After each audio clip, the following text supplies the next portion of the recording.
It's officially over. After a two-decade-long war, the last US troops have left Afghanistan, but the withdrawal has been anything but ceremonious.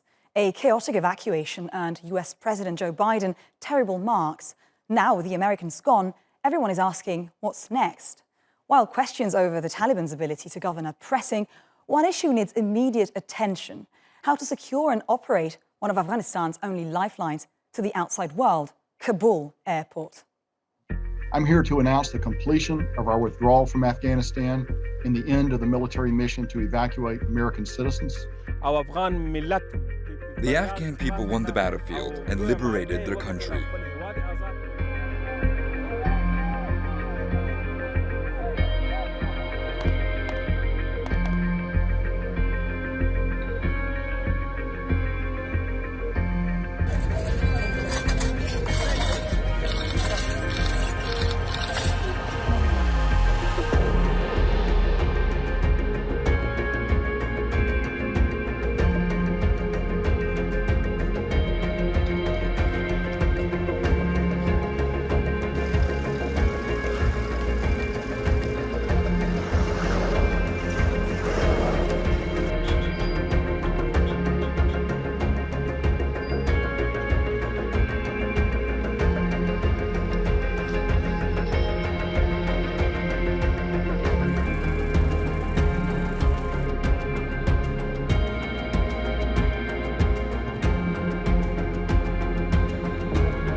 To discuss the latest developments in Afghanistan, joining me now from Brussels is Talha Kose. He's the Brussels coordinator for SETA, a political and economic think tank.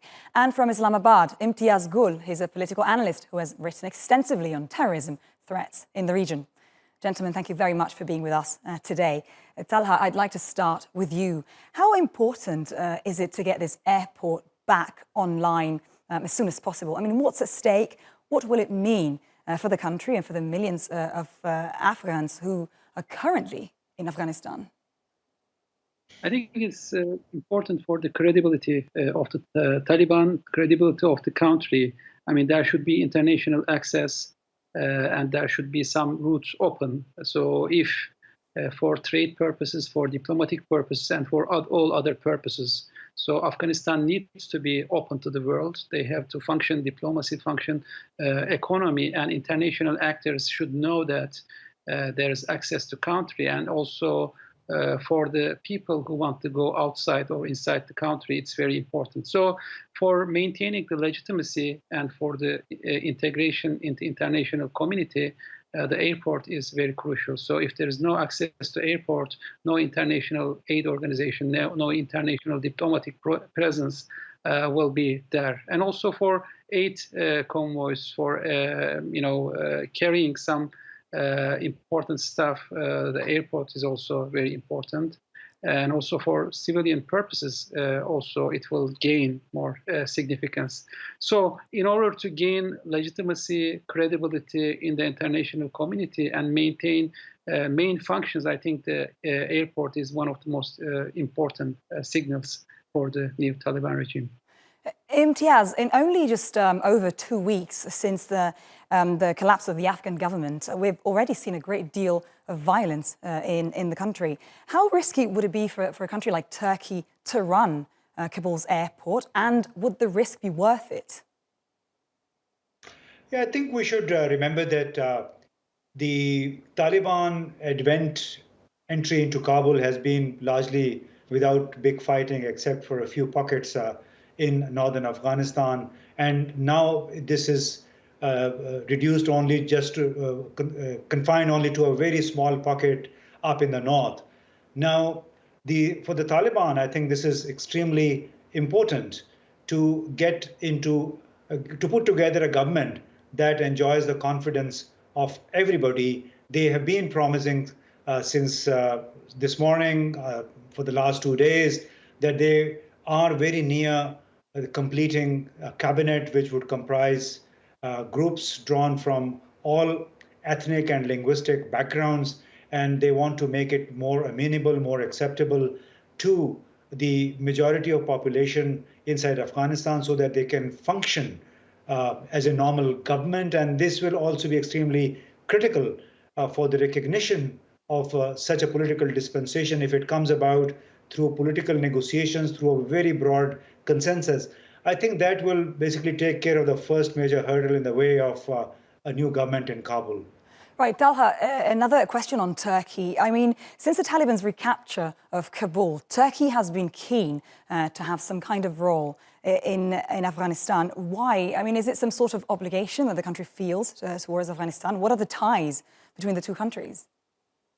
Of course, I mean, there is both cultural, historical ties between Turkey and Afghanistan. The diplomatic relations goes to 100 years, so it's very important, and the people of Afghanistan is a friendly nation. So it is very important to contribute to stabilization effort in Afghanistan. Also, it's a bridge to Turkestan and the Central Asia for Turkey, and also it is neighboring to a friendly country, Pakistan. So. For these purposes, I think Turkey has always been contributing to stability of Afghanistan, wants to maintain a friendly relationship. Unfortunately, in the last 40 years, Afghanistan has been ground for some international competitions. So it was occupied by the Soviets. It was part of, then it turned into a conflict between NATO and the Soviets. In the aftermath, after the 9/11 attacks, it became part of the global war on terror, and unfortunately, the country experienced instability. So Turkey was at the same time part of the NATO mission. And today, after the withdrawal of the NATO and after the withdrawal of the other foreign troops, I think there is opportunity for Turkey to engage more directly according to Turkey's main diplomatic interests in the country. Although there are some risks, there are some ambiguities still how Taliban will run the country. I think it is important for Turkey to maintain a close relationship along these lines without excluding any ethnic groups, any other groups in the country. So I think it is part of a long-term mission, diplomatic, cultural ties between those countries. And also there are certain security-related issues, migration-related issues. That's why Turkey also wants to contribute to stability and long-term sustainable peace in the country. Otherwise, we will face further migration flows, irregular migration. Right, and Imtiaz, I mean, even if a deal is struck in the next few days or weeks, how accessible is the airport at this point? I mean, we've seen footage of halls trashed, air traffic control terminals destroyed. How long would it take for it to become fully operational? I think we should first, in the first place, thank the Americans for destroying or disrupting a lot of facilities that were available at the Kabul airport. Just because in their panic in the last hours before pulling out, they did a lot of damage. There were a number of controlled explosions. This was most probably the sensitive equipment that was involved in the air traffic control as well as for the entire installation. So the Taliban really need to get this up and running. And for that, any external assistance, whether it's from Turkey or Qatar or any other friendly country, that will be extremely critical. And I think the access to the airport is limited anyway, because if no flight can take off or land, then obviously there's no point in letting people get to the airport. And I think it will become normal only after the control tower basically is functional. And we should also understand, if the Taliban were to create hurdles in the way of people wanting to leave the country, that they indirectly probably would be preventing the brain drain that the Americans and other European countries have inflicted on Afghanistan by offering these free evacuation flights. This is more than 130,000 people were evacuated just within 2 weeks, and most of them, they were bankers, they were technocrats, they were bureaucrats, they were professors. So I think this is an irreparable loss for a country which has already been struggling for trained manpower. So I think this is a big job, not only the airport, but also the rest of the governance structures, which require a lot of guidance, strategic guidance by all friendly countries, so that the government, whichever government comes into place, goes up and running. Talha, a Qatari technical team has flown in first, and Qatar's become the main interlocutor with the Taliban. Why is that the case?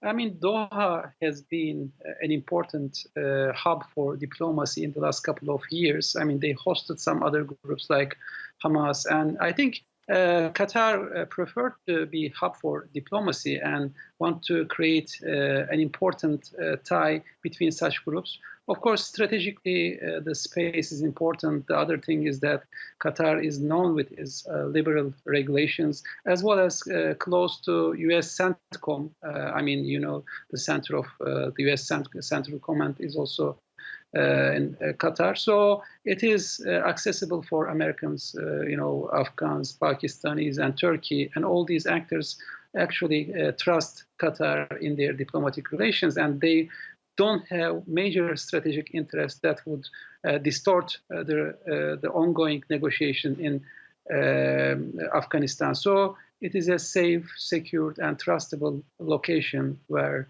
all the actors run their relations, diplomatic ties. Right, Imtiaz, one last question. Pakistan also could become very important when it comes to aid in the next months and the foreseeable future. What is Pakistan's interest in the country at the moment, and what is its role?